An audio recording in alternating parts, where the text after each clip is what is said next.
The Polly Strong case did not end racism or discrimination against African Americans in Indiana, but it did establish that freedom for all would be a fundamental right.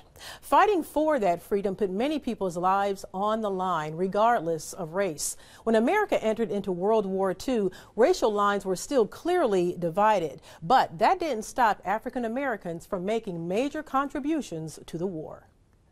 You were seasick, you were throwing up, and then you were running across 1,000 foot of machine gun fire like at Normandy.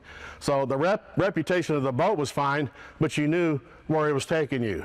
It was taking you to hell, pretty much, hell on earth. They were the little boats that left a huge imprint. The Higgins boat, designed to get a small group of troops, 36 strong, to shore, where their fate often awaited them. They were paired with the Evansville-built LSTs, including our own LST 325.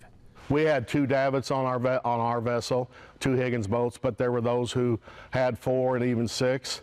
Made of mostly wood, the story behind how these landing marvels were built for action with the much bigger LSTs is a testament to a man named Andrew Jackson Higgins. He desperately needed workers to build what would be a contingent of more than 23,000 boats bearing his name. He looked past the color of his workers' skin.